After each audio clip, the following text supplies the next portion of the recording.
Easy guys, today I wanted to revisit Project Zomboid and design a custom challenge, a story of melancholy, despair and desperation that only Project Zomboid can provide and survive till its conclusion.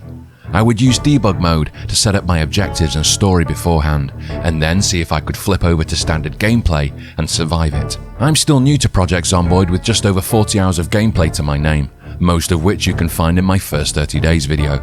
This felt like an exciting way to explore and learn more about the game. Our story starts with Noah Garcia, a construction worker who wakes up after blacking out after a car accident. As he comes around, he fumbles for the keys. It's dead. The truck had seen better days. Noah tried to recall the events before the crash. He was at work when it all happened. As the chaos and the panic ensued, he ran for it with his wife Joanna, hoping they could rendezvous with her father, Jack, and find somewhere safe to take shelter.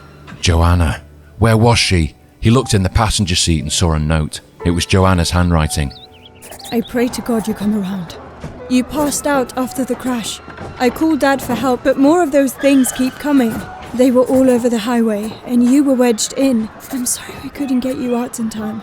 Me and Dad are gonna go back to his and get more help. We will be right back for you, I promise. Please stay put. Love you, Joanna.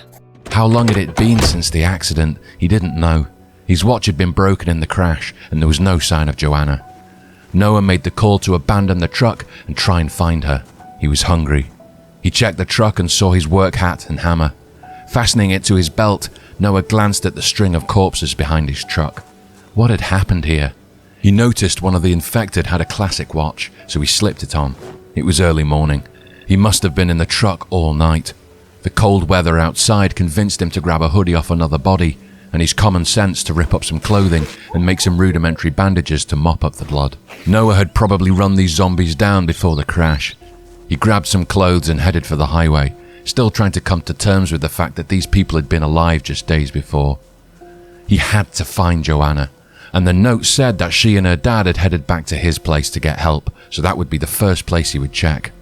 The Pile of Crepes Pancake House. The thought of pancakes instantly made Noah feel hungry, despite having just witnessed a pile of bloody corpses. Hunger drove him forwards, and he slowly pulled one zombie at a time to avoid the two large hordes on either side of the pancake house. Noah couldn't help but chuckle. He saw a zombie with a fork stuck in his shoulder. Someone must have mistaken this guy for a pancake. He grinned and then forced himself to focus. He had to stay sharp, and the thought of Joanna becoming one of these things left an unpleasant feeling in his stomach. Noah cleared the dead and peered through the restaurant windows. It looked like a few biters were hanging round the toilets. It was close quarters in there, so he left the door open in case he had to make a quick escape, only to be surprised by a biter creeping up behind him. That was close. These things were creeping around everywhere. He checked the dead for valuables, being sure to check the bodies and ensure each zombie was truly dead. It felt like some were pretending, and he wanted no unpleasant surprises. Then he hunted the kitchens for food. He found bleach and a dish towel to clean himself and his wounds, caked in blood, sweat and mud. Eventually, Yahtzee.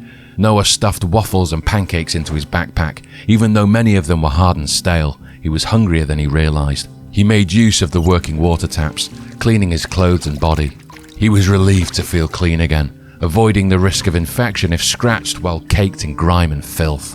With his belly full, he slipped out the back door into the residential areas, careful to avoid the large hordes.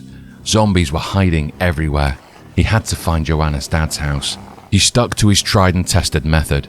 He crept in, standing up until noticed by the closest, and then taking care of them one by one. Surprised by hidden zombies, Noah cleared the horde, but was exhausted and thirsty. Desperate to find Joanna, he pushed on into the evening darkness. He moved further into the residential areas, clearing out zombies hidden behind trees and bushes. This gave him a safe spot to backtrack if he ran into a horde further on. He pushed as hard as he could, but he knew he wouldn't make it to Joanna. Exhausted, and with the zombies relentless, he had to seek somewhere to rest. He cursed himself, wondering if Joanna needed help, but knew he was of no use to her dead. He had to take a break. He found an empty house. The front door was locked, but he slipped in through an unlocked window. There was a woman stuck in the bathroom. Not unusual, he thought. He helped himself to a few items from the fridge and stuffed some cans into his bag for later. He ate some stale pancakes from the restaurant and then crashed on the bed. Day 2, 8:20. He woke up miserable. Noah grabbed a silly magazine from his bag, reminiscing on some sweet childhood memories. He checked in with himself and continued up the road, now strewn with corpses. There were many beautiful houses down this way. Joe and Noah had bought some land and started to build their own place in a quiet part of town. Noah, with his 15 years of experience in the building trade, was making progress with the foundations. Thinking about all their plans increased his resolve. He had to make it to Jack's place tonight, but the zombie hordes were all over the street. He pushed on, but he was caught off guard by zombies. He backtracked, but there were too many. He made a break for it, diving over a fence into some trees. Desperation to find Joanna pushed him onwards. He travelled through back gardens, avoiding zombies, hiding in bushes, and crossing streets to jump fences. Occasionally he'd pick off stragglers on the way. Finally, Noah arrived at Joanna's dad's house and saw a police car out front. He checked around the back to ensure it was safe, but there was no sign of Jack's car. All the windows in the house looked smashed in. This wasn't good. He took down the zombies with his hammer and finished off the last with his foot. With his heart in his stomach, he entered the house. He took a desperate swig of water from the sink, but everything was neat and tidy. There must have been a break-in from the bathroom. A corpse laid on the floor, but it was no one he knew. It must have been one of the biters from outside. He checked upstairs. No sign of them. Where were they? He checked the garage outside. A biter was banging against the garage door. He dealt with her, but it was no one he knew. He came back inside, and that's when he noticed it, staring at him, right in front of his face. Another note. Noah, I hope to God you find this. I'm so sorry. We tried to get help. We called the police, but those things were everywhere. There were shots outside and they broke in through the back window. Dad tried to hold them off, but they were too many. One of the neighbors said people are taking shelter in the Holy Grace. Oh my God. This is a nightmare. Wherever you are, I hope you're okay. Love you, Joanna. The Holy Grace. Damn, that was on the other side of town. It was late. He found a bed upstairs and settled in for the night. Exhausted, he fell asleep, grateful for the shelter. Day 3. It was 4 a.m. when he woke. Noah grabbed a bite to eat and waited for the sun to rise before wandering out into the early morning light. The Holy Grace was a community church on the other side of town. Probably a good place to hold up.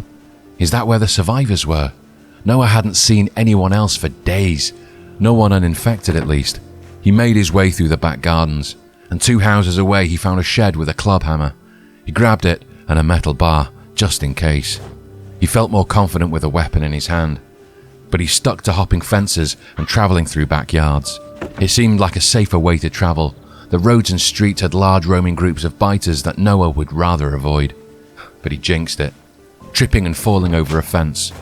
He bound up the wound with ripped sheets, hoping it was enough for now. Noah took the widest arc possible, avoiding larger groups of biters, dealing with only 1 or 2 when necessary. The great thing about residential areas is you're only a few feet away from a drink of water, some food, and a bed. But there was no time to rest. He had to press on to the Holy Grace. Noah kept an eye out for biters and surprises as he slipped by unnoticed, aided by the tree's camouflage. His bandage was dirty and the wound infected. All he could do was apply a fresh bandage and keep going until he found Joanna. He pushed on, catching the attention of a few zombies. More joined the group. Exhausted, he stopped crouching and walked, only to find more zombies on the path ahead. With a large group on his tail, he had no choice but to keep going. He dashed over some bushes and fell flat on his face, cutting himself. "Come on, get up!" he shouted to himself, but there was no time to address the wound. He crouched round the back of a house, hoping to lose the horde behind him, and then jumped a bush on the other side, falling flat on his face again. It had worked though. He lost them. He got his bearings. He was near the Holy Grace. He would soon find Joanna, and Jack's sports car was on the other side of the car park. Dead zombies lay everywhere, and cars were strewn about. He was close. People had been here not long ago. The church was a bloodbath. More dead. But no sign of Joanna. Where was she? A pair of zombies suddenly fell into the room, piling in from outside. He pounded them with his hammer, but they kept getting up. Was this normal? Of course, in truth, he was exhausted and hungry. He fought for what seemed like forever. He quickly grabbed a snack to replenish his strength and tore some clothes to tie up some wounds. Ready to find Joanna, he ventured outside. He kept thinking to himself they could all escape if Joe and Jack were held up somewhere. But where were they? And what safe place in the city could they go? He heard some moaning coming from outside an empty office building. It was Jack, Joanna's dad. He was one of them now, beaten down but still hanging on. Jack was always a fighter. Noah could leave him here, his legs looked broken, or he could try and put him out his misery. He wouldn't want to be left like this. With only his club hammer, he tried to make it as quick as possible. Sorry, Jack. Noah took a moment to mourn him. And that's when he spotted another note. This usually meant one thing, that Joanna wasn't there, and so the second he saw it, he got a sinking feeling. Noah, if you find this note, I'm sorry. I wish I hadn't left you in the car on your own. Who knew all this crazy shit would go down the way it did? I'm not feeling good, Noe. I think one of those things scratched me. I just wanted to say thank you for coming into my life, making me happy, for all the memories. Whatever happens, I love you. Noah had a lump in his throat. He went into the next room, but it was empty, with only a smashed window on the other side. Where was she? Had she escaped? She had to be okay, she had to be. He removed the broken shards of glass and jumped through the window and searched the woodland. Joanna, where are you? And there she was. He pushed her back. Joanna, it's me. It was no use. She didn't recognize him. She was gone. He couldn't bring himself to finish her. There had to be hope, but deep down, he knew there wasn't. He picked up her body and headed as fast as he could for Jack's sports car on the other side of the car park. He caught the attention of a horde of walkers on the highway. Please, God, let the keys be in the car, he prayed to himself. Go, go, go, he put his foot down. He drove on autopilot, still grieving. Eventually, he pulled up at a tiny secluded country home. Out back was some land he had bought for himself and Joanna. He laid her down carefully and collapsed exhausted until morning. Day 4. This morning was different. He had no reason to be anywhere anymore without Joanna to look for. He ate and carefully picked up her body. He dug a grave, carefully laid Joanna to rest and buried her at their house. This was to be their home one day, their project. It seemed fitting that Joanna be laid to rest here.